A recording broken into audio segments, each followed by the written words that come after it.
الرحمن الرحیم نحمده ونصلی علی رسول بسم اللہ الرحمن الرحیم نحمده ونصلی علی رسول الکریم۔ آج پوری قوم انتہائی دکھ اور اضطراب سے دوچار ہے۔ جو کچھ لاہور میں ہوا اور ہو رہا ہے، اور جس طریقے سے لاہور میں ایک کربلا برپا کیا گیا ہے، سب سے پہلے میں اس کو ایک ریاستی دہشت گردی قرار دیتا ہوں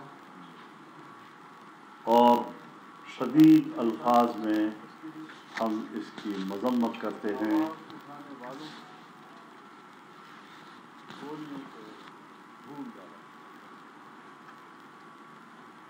ناموس رسالت کے تحفظ کے لیے آواز اٹھانے والوں کو گولیوں سے بھون ڈالا گیا ہے۔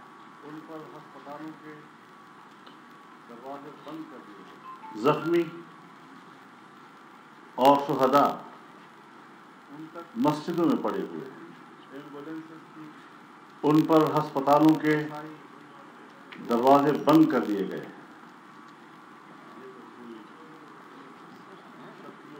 ان تک ایمبولینسز کی رسائی روک دی گئی ہے۔ یہ تو کوئی شقی القلب دشمن بھی ایسا کر سکتا ہے، جس طرح امریکہ نے افغان طالبان کے ساتھ گوانٹانامو میں بھی کیا۔ آج وہی کچھ لاہور میں ناموس رسالت کے تحفظ کے لیے اٹھنے والے جوانوں کے ساتھ کیا جا رہا ہے۔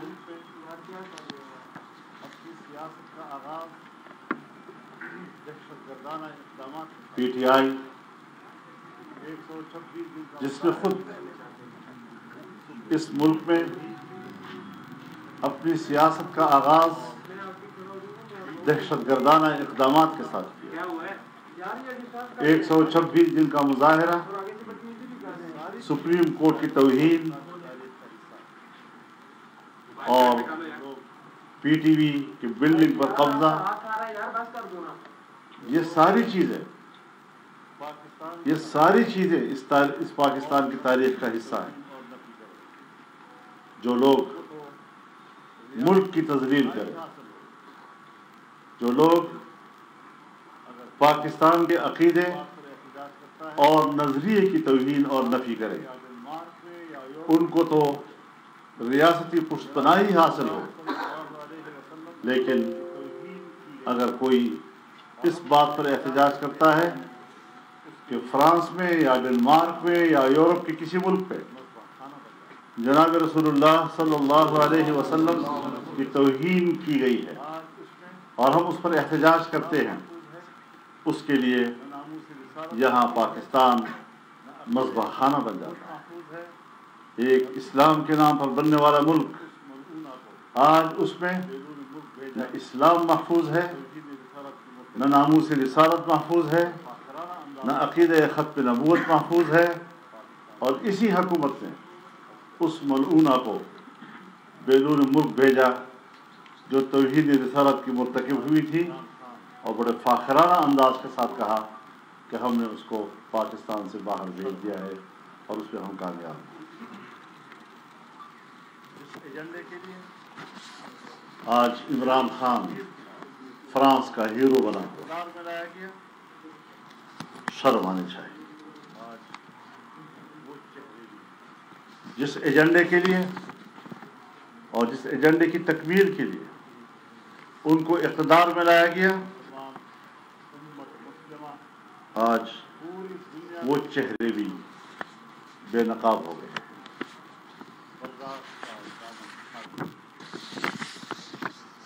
مسلمان امت مسلمہ پوری دنیا میں اس وقت مظلوم ہے، لیکن برداشت کا دامن تھامے ہوئے۔ مغرب کے رویے کے نتیجے میں اور پاکستان کی ریاستی قوتوں کے رویوں کے پیش نظر معاملہ اب ریاستوں کے ہاتھ سے نکلتا جا رہا ہے۔ کب تک ہم برداشت کرتے رہیں گے؟ کب تک ہم قرآن سوزی کے مناظر دیکھتے رہیں گے؟ کب تک ہم جناب رسول اللہ صلی اللہ علیہ وسلم کی عزت و ناموس کو رونتے ہوئے دیکھیں گے؟ اب مزید برداشت نہیں کیا جا سکتا۔ اگر مغربی دنیا کو یہی کھیل دیکھنا ہے تو امت مسلمہ پھر تیار ہے، اس کے لیے ہم ہر قربانی دینے کے لیے تیار ہیں۔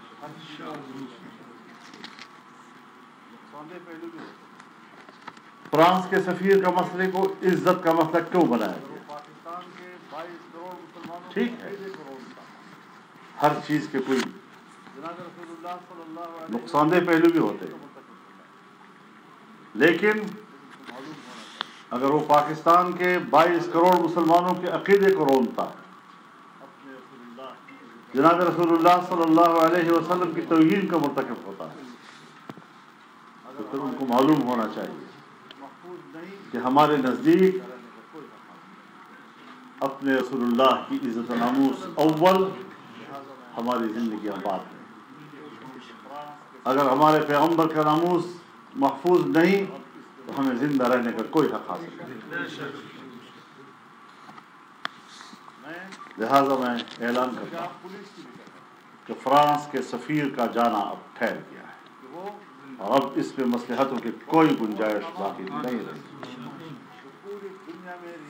میں پنجاب پولیس سے بھی کہنا چاہتا ہوں کہ وہ اپنے بڑوں کے وہ احکامات جو پوری دنیا میں ریاستی دہشت گردی کے زمرے میں آتی ہے، پنجاب پولیس اپنے افسروں کے احکامات کو تسلیم کرنے سے انکار کر دے اور اپنے مسلمان بھائیوں پر گولی چلانے سے باز آ جائے۔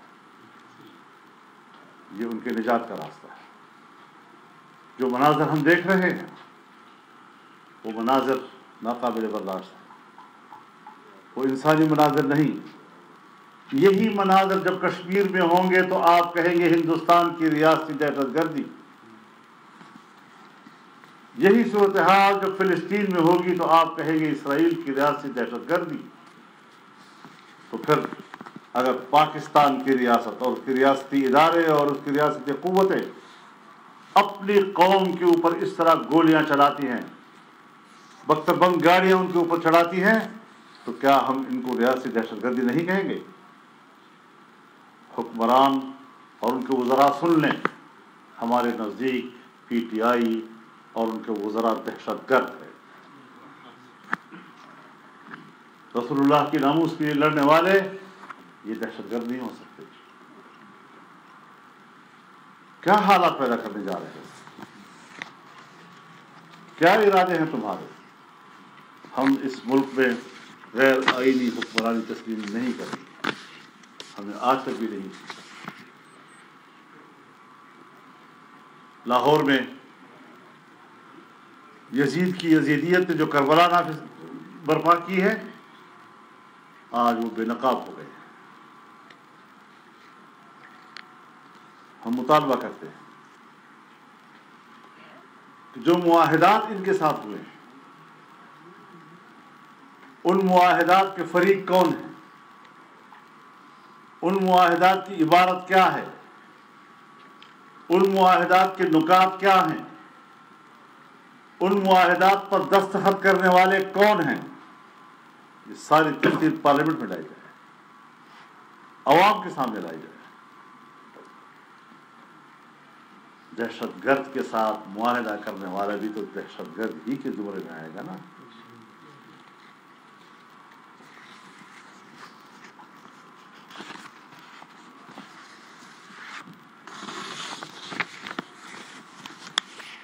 ہم اب بھی سمجھتے ہیں کہ صورتحال کو عقل مندی کے ساتھ حل کرنے کی طرف اقدامات کیے جائیں۔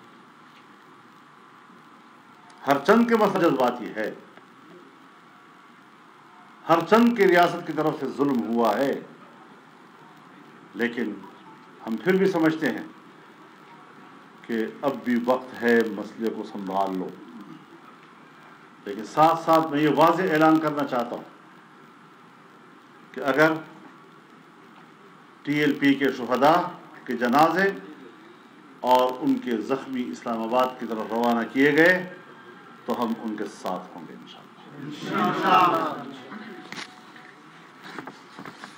بہت سے علماء اس وقت گرفتار کیے جا رہے ہیں، چاہے ان کا تعلق ٹی ایل پی کے ساتھ ہے یا نہیں ہے۔ مفتی کفایت اللہ صاحب گرفتار ہیں، کیوں؟ کس بات پہ؟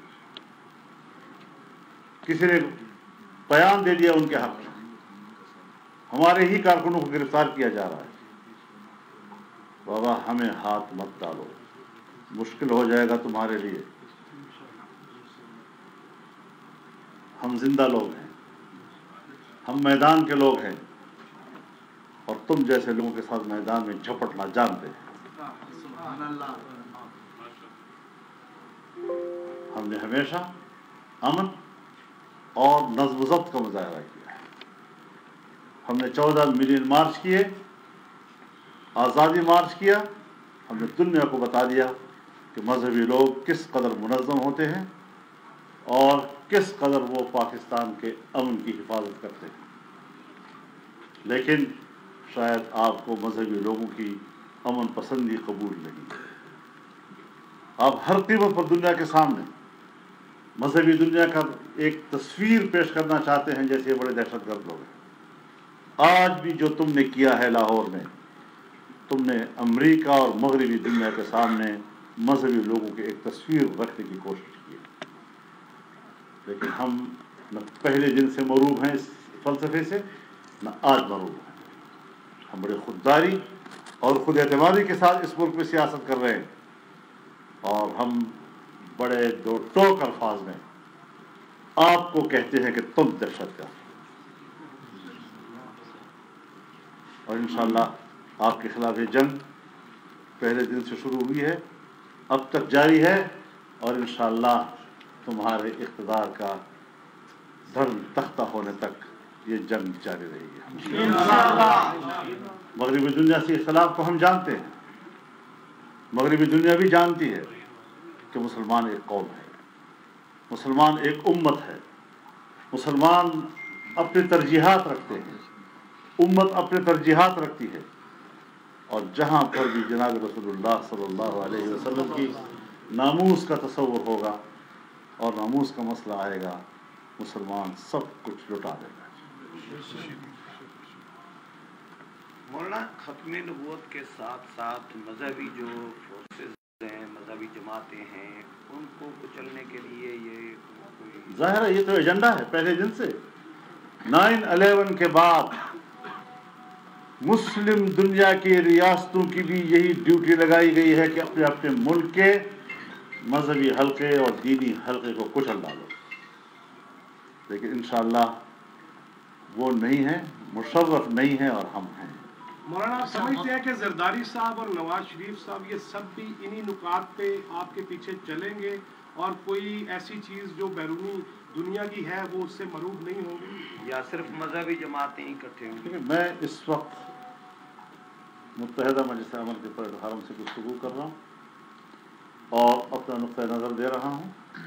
مجھے یقین ہے کہ جو ہماری سوچ ہے وہ ہر مسلمان کی سوچ ہے۔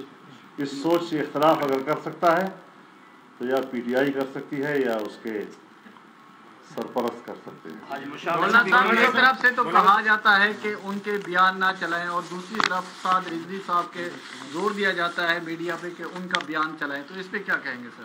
میرے خیال میں میڈیا کو آزاد ہونا چاہیے، اور میڈیا کو یہ ساری خبریں چلانے کی اجازت ہونی چاہیے۔ یہ جو پابندی لگائی گئی ہے، اگر ان کے اقدامات کوئی جائز ہوتے، اگر ان کے اقدامات کی پبلک میں کوئی مقبولیت ہوتی تو آج وہ میڈیا سے کہتے کہ چلاؤ۔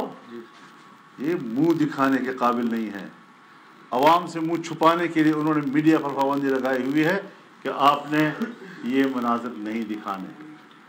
مولانا صاحب آپ نے متحدہ مجلس عمل کے پلیٹ فارم سے آپ یہ گفتگو کر رہے ہیں، تو کیا آپ نے پی ڈی ایم یا باقی جو اپوزیشن جماعتیں ہیں اس اسپیسیفک اس مسئلے کی اوپر ان سے رابطہ کیا ہے کہ یہ ایک جو صورتحال؟ دیکھیے میں جو بات اس وقت کر رہا ہوں، میں ایک بڑے ذمہ دار پلیٹ فارم سے بات کر رہا ہوں اور ہم رابطہ کریں گے بھی، لیکن اس وقت انیشیل جو ایک رد عمل ہم دے رہے ہیں وہ اس وقت متحدہ مجلس عمل کا ہے، اور ایک مذہبی جماعت کے ناطے ایک دوسرے مذہبی جماعت کے ساتھ جو ظلم ہوا ہے اس پر ہم اپنا رد عمل دے رہے ہیں۔ رحمان صاحب نے پہیہ جام ہڑتال کا اعلان کیا ہے کہ آپ اس کو سپورٹ کریں گے؟ بالکل کریں گے، مفتی منظور رحمان صاحب اور ہماری سوچ ایک ہے۔ مولانا صاحب کرتے ہیں پی ٹی ایم کی جی جو جماعت کے ساتھ جو پرابلم ہو رہی ہے آپ اس کے حمایت کا اعلان کرتے ہیں مکمل ٹی ایل پی کی؟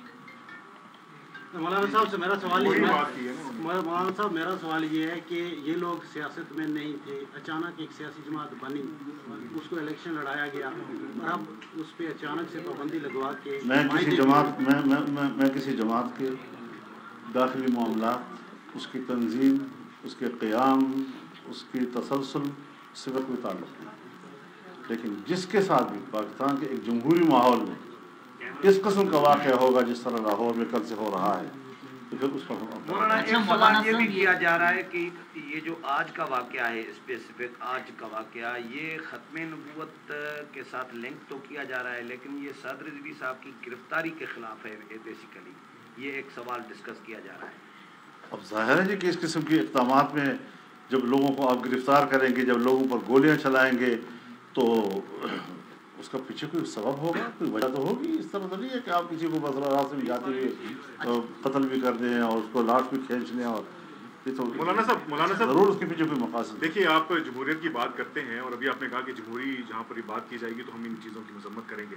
انہوں نے بھی ایک جمہوری طور پر ایک اسٹرگل کی اور سیاسی دھارے میں آنے کی کوشش کی، 2.5 سال یا 3 سال ہو گئے، انہوں نے بھی جب سیاسی دھارے میں آ کے اسٹرگل کی تو آپ لوگوں کی جو اپوزیشن جماعتیں تھیں انہوں نے بھی اس کو ایکسیپٹ نہیں کیا ایز اے پولیٹیکل فورس، اس کی کیا وجہ تھی جو آپ اب جا کے اس کو ایکسیپٹ کیا؟ دیکھیے میں ابھی بھی بہت زیادہ آگے نہیں جا رہا ہوں، میں ایک خاص موقع کے اوپر آپ کو یاد ہونا چاہیے کہ جب 2 سال پہلے ہم نے سب سے پہلا ملین مارچ کیا غالباً سکھر میں، تو اس وقت مرحوم خادم رضوی صاحب گرفتار ہوئے تھے اور اس پہلے ملین مارچ میں ہم نے ان کے ساتھ یکجہتی کا اظہار کیا۔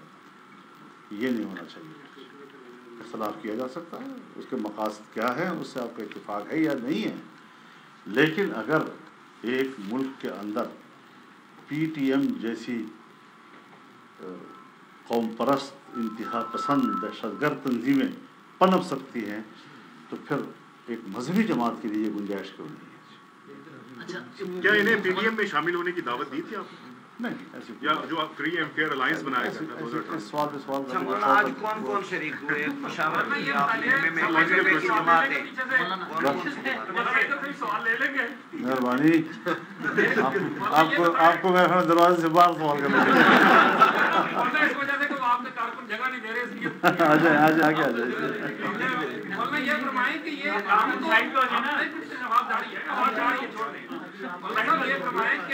ہم تو متحدہ مجلس عمل کو بھول چکے تھے، جماعت اسلامی بھی چھوڑ چکی تھی، کوئی بھی نہیں تھا، یہ آج متحدہ مجلس عمل کہاں سے نکل آئی؟ بہت اچھی بات ہے، یہی آپ سے توقع تھی۔ یہ بتائیے